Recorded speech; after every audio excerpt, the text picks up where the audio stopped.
ইসলামী শ্রমনীতি ছাড়া শ্রমিকদের অধিকার বাস্তবায়ন সম্ভব না। ইসলামী শ্রমিক আন্দোলনের মাধ্যমে এই ইসলামী শ্রমিকদের সবসময় তাদের যে অধিকার বাস্তবায়নের জন্য ইসলামী শ্রমিক আন্দোলন কাজ করে। এর জন্য সবাইকে বলবো, শ্রমিক আন্দোলনের হাতকে শক্তিশালী করে, চলনা বিশ্ববিদ্যালয়ের হাতকে শক্তিশালী করে এই দেশে শ্রমিকদের ন্যায্য অধিকার আদায়ের জন্য আমরা লড়াই করব ইনশাআল্লাহ। ইসলামী শ্রমিক আন্দোলনের কবলে এই স্বৈরাচার বিরোধী আন্দোলনে যারা শহীদ হয়েছেন তাদের গভীর সাথে শ্রদ্ধা করে তাদের ন্যায্য অধিকার যারা আদায় হয়, যারা সঠিক বিচার পায়, এই আহ্বান জানিয়ে আমার সংক্ষিপ্ত বক্তব্য এখানে শেষ করছি। বাংলাদেশ আমরা দেখেছি 2034 সালে দ্বিতীয়বারের মতো যখন বাংলাদেশ স্বাধীন হয়েছে, এই ছাত্রদের সঙ্গে সর্বপ্রথম একতাবাদ ঘোষণা করেছে ইসলামী আন্দোলন বাংলাদেশ এবং শেষ পর্যন্ত ইসলামী আন্দোলন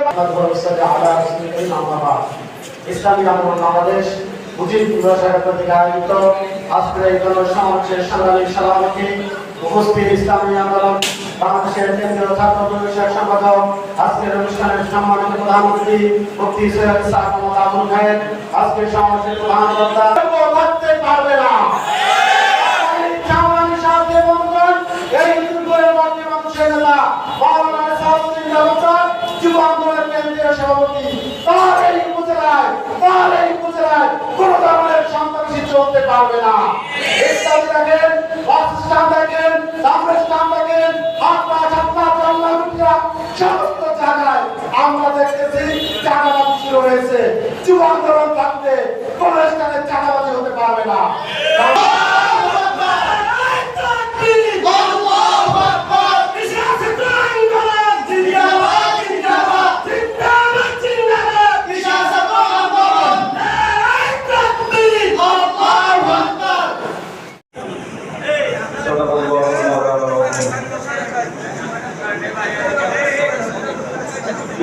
हमारा हिंदुस्तान हमारा और कोई हमारा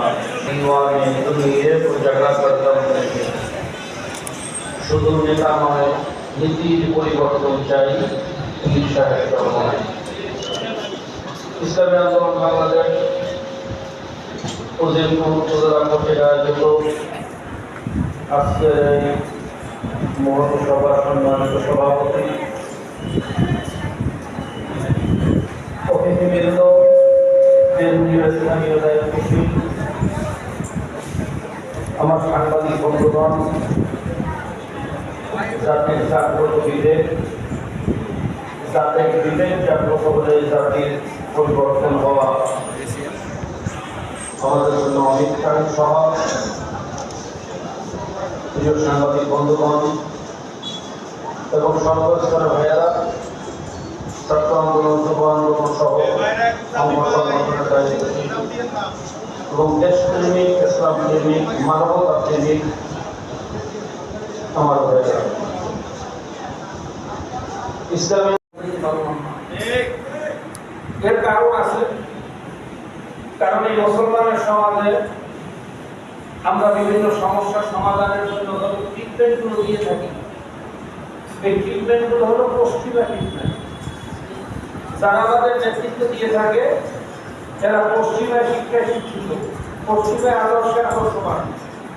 এই মুসলমানের সমাজে, ধর্মপ্রাণী মুসলমানের সমাজে ওই পাশ্চাত্যবাদী, সমকামীবাদী, যারা জেনাকে বৈধ মনে করে, মদকে বৈধ মনে করে, যেই দেশে করতে 1.3 সেকেন্ডে একটা করে ধর্ষণ হয়, সেই দেশের ঔষধ দিয়ে এই ধর্মপ্রাণ মুসলমানের সমাজে ট্রিটমেন্ট করলে সেই রোগী কোনোদিন সুস্থ হতে পারে না।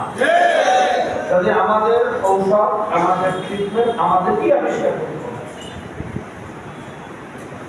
আমি বলতে চাই, শুধু বাংলাদেশ না, পৃথিবীর ভিতরে এমন কোন সমস্যা আছে যে সমস্যার সমাধান ইসলাম দিয়ে করা যায় না? আছে এরকম কোন সমস্যা? এমন কোন সমস্যা নাই যেই সমস্যার সমাধান ইসলাম দিয়ে করা যায় না। কিন্তু অন্যান্য আদর্শের মধ্যে অনেক সমস্যার সমাধান অনুপস্থিত। যেমন ধরেন আমাদের দেশের চুরি করলে কি করি, জেলে ঢুকিয়ে রাখি। আচ্ছা, জেলের ভিতরে ঢুকে রেখে একটা চোর ভালো হয়ে যায়? কথা বলেন, বড় দিনে ডাকাত হয়ে যেত। এই জন্য দেখবেন অনেক নেতারা চুরির অপরাধে, দুর্নীতির অপরাধে তারা জেলে ঢোকার পর জেল থেকে বের হয়ে দাঁত কেলিয়ে হাসে, দুই আঙুল উঁচু করে তারা বিভিন্ন ধরনের আনন্দ প্রকাশ করে। কারণ কি? কারণ আগে চুরির বিদ্যা নিয়ে জেলের ভিতরে ঢুকছে, এখন ডাকাইতের বিদ্যা নিয়ে বের হয়েছে, এই দেশকে লুটপাট করার জন্য সুবিধা হবে। ইসলাম কি বলে যে না, শুধু শাস্তি না, সাথে তাদেরকে বুঝাতে হবে, নসিহত করতে হবে। আমি আপনাদের কাছে জিজ্ঞাসা করি, একটা চোরকে যদি একজন ইমাম সাহেবের দরবারে পাঠানো হয়, একজন দিনের দরবারে পাঠানো হয়, একজন ভালো দিনের দায়ের সাথে সম্পৃক্ত বা সংযুক্ত করা যায়, ওই চোর ভালো হওয়ার আশা আছে না নাই? ওই নেশাখোর ভালো হওয়ার আশা আছে না নাই? দুনিয়ার কোনো থিওরি যে ট্রিটমেন্ট দিতে পারে না, সেই ট্রিটমেন্ট দিতে পারে একমাত্র ইসলাম। কাজে আমি সকলকে আহ্বান করব, আসেন আমরা ইসলামের পতাকা তত্ত্ব বস্তু করি। মুসলমানের শান্তি ইসলামের বাইরে হতে পারে না। কাজে আমি উপস্থিত সকলকে বলবো, এই সমাজ নির্মাণ করতে হলে, এই সমাজকে অন্যায় মুক্ত করতে হলে ইসলামের কোনো বিকল্প নাই।